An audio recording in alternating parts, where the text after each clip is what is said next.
ain'tloaded.com.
Zizi na Nsụka nwayọ kwa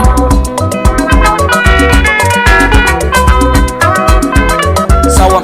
sawam sawam sawam sawam sawam sawam ekese